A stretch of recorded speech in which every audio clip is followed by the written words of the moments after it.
नमस्ते गुरुकुलियन। मैं आशा करता हूँ आप सभी स्वस्थ और मंगलमय होंगे, महामारी से बचे होंगे।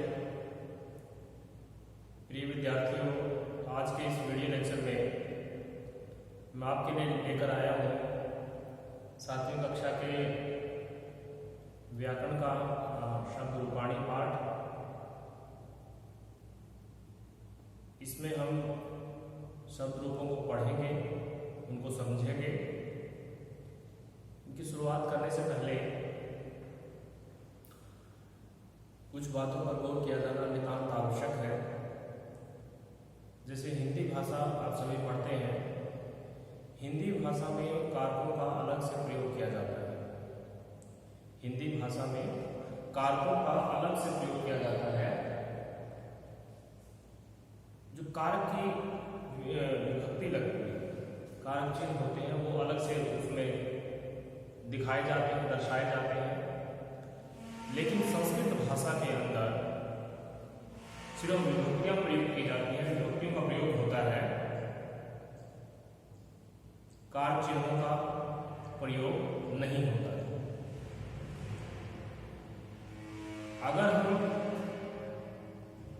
अगर हमें विभक्तियों का शब्द रूप की विभक्तियों का अच्छे से ज्ञान है, अच्छे से हमको वो आती है, तो हमें संस्कृत भाषा के अनुवाद में उसको समझने में किसी भी प्रकार की परेशानी नहीं होगी। हम अबाध गति से बिना रुके हिंदी अनुवाद कर सकते हैं और संस्कृत भाषा में वार्तालाप कर सकते हैं। तो जो हिंदी भाषा में कारक दिए गए हैं, संस्कृत भाषा में भी कारक ही है। ये जैसे आपको दिख रहे हैं, लेकिन यहाँ पर आपको कारक की विभक्तियां नजर नहीं आएंगी, कारक के चिन्ह नजर नहीं आएंगे, वहाँ पर विभक्तियां ही होती है।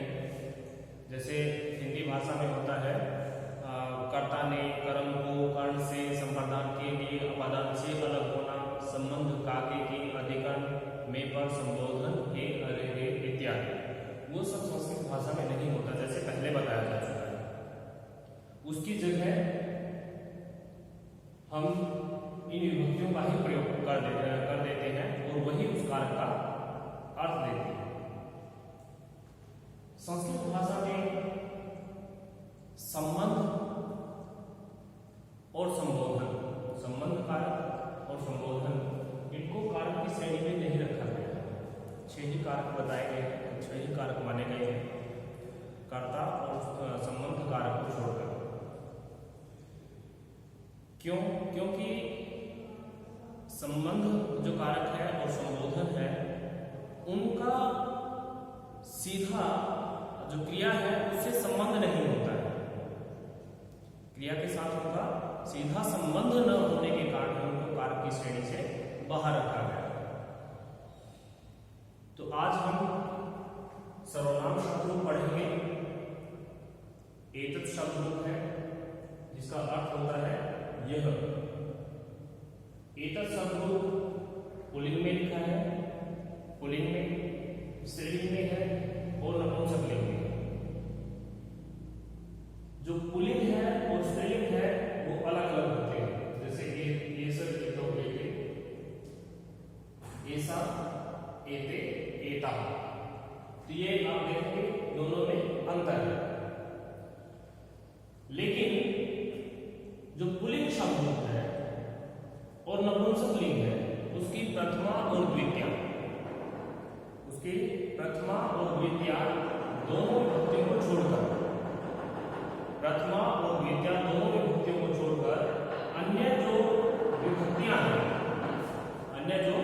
विभक्तियां हैं तृतीया से लेकर और सप्तमी तक वो बिल्कुल समान होती है।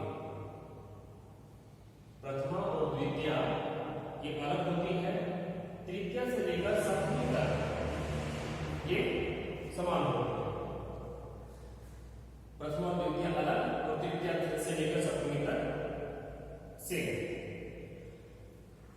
जो भी सर्वनाम शब्द होगा, ध्यान देने योग्य बात है, उसमें जो संबोधन है उसका प्रयोग नहीं किया जाता। जैसे राम का शब्द है, लता का शब्द है, राम के शब्दों का संबोधन है हे राम, हे रामो, हे रामा। तो उस प्रकार से जो सर्वनाम शब्द है उसमें ऐसा नहीं मिलेगा, जैसे आपको दिखाई दिया है। तो आइए शुरुआत करते हैं एतत् शब्दों की पुल्लिंग में। यहाँ पर विभक्ति लिखी है प्रथमा, द्वितीया, तृतीया, चतुर्थी, पंचमी, षष्ठी, सप्तमी। यहाँ पर एक वचन लिखा है, एक के बाद बहुवचन लगाया गया है। एक वचन है, द्विवचन है, बहुवचन। तीन वचन होते हैं संस्कृत में, एक वचन, द्विवचन, बहुवचन। अब एक वचन के रूप यहाँ दिए गए हैं, द्विवचन के यहाँ और द्विवचन के यहाँ पर है और बहुवचन के यहाँ पर। एषः, एतौ, एते। प्रथमा में एषः, एतौ, एते। द्वितीय विभक्ति एतम, एतौ, एतान। जो यहाँ पर ये दर्शाया गया है इसका अर्थ ये है कि जो ऊपर लिखा है वही नीचे। एतम, एतौ, एतान। तृतीय विभक्ति एक वचन एते, एताभ्याम, एतैः। एते, एताभ्याम, एतैः। चतुर्थी विभक्ति है एक समय, एताभ्याम, एतेभ्यः। एक समय, एताभ्याम, एतेभ्यः। पंचमी विभक्ति है एक स्नान, एताभ्याम, एतेभ्यः, एतेभ्यः। विसर्ग लगे हैं पीछे। षष्ठी विभक्ति है एतस्य, एतयोः, एतेषाम्। एतस्य, एतयोः, एतेषाम्। सप्तमी विभक्ति एतस्मिन्, एतस्मिन्, एतयोः, एतेषु। एतस्मिन्, एतयोः, एतेषु।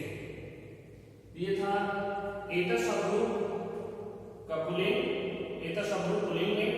अब एतत् शब्द स्त्रीलिंग में लिखा है, उसी प्रकार से यहाँ पर विभक्तियां लिखी गई है। एक वचन, द्विवचन, बहुवचन लिखा है और फिर ये शब्द रूप लिखे गए।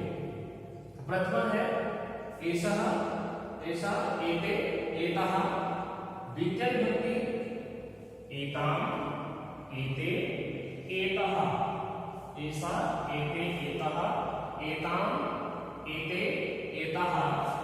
तृतीय विभक्ति है एतयाः, एतया, एताभ्याम, एताभिः। एतया, एताभ्याम, एताभिः। चतुर्थी विभक्ति है एतस्यै, एतस्यै, एताभ्याम, एताभ्यः। एतस्यै, एताभ्याम, एताभ्यः।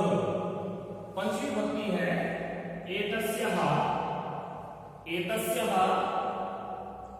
एताभ्याम, एताभ्यः। जो ऊपर है वही नीचे है।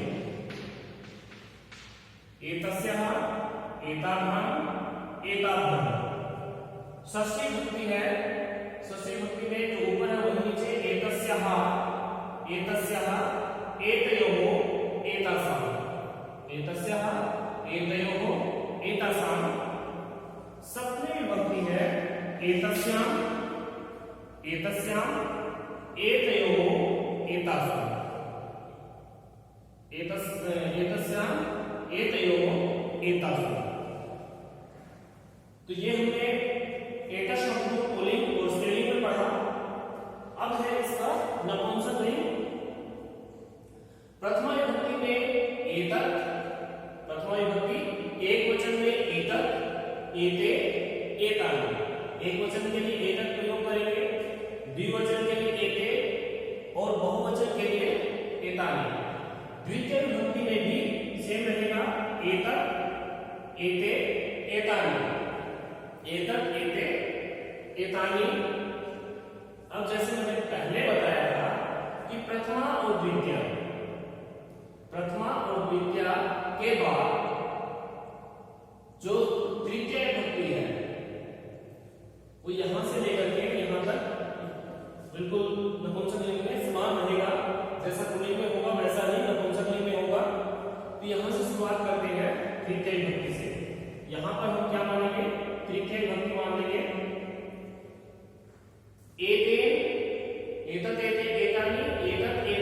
एतानि। अब तृतीय विभक्ति हम यहां से लेंगे, एते, एताभ्याम, एतैहि, एतैहि।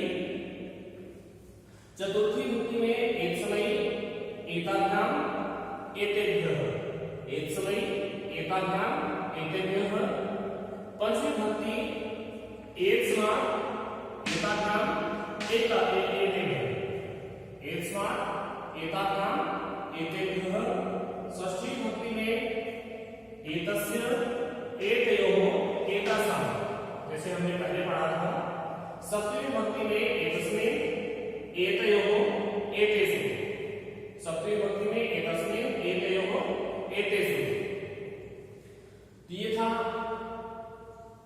एतत् सर्वनाम शब्दरूप। इसको हमने पुल्लिंग, स्त्रीलिंग और नपुंसकलिंग तीनों लिंगों में तीनों लिंग से पढ़े, उनको समझा। आप सभी विद्यार्थी इन तीनों शब्द रूपों को अपनी संस्कृत की कॉपी में लिखें और इसको याद करें। अगले वीडियो लेक्चर में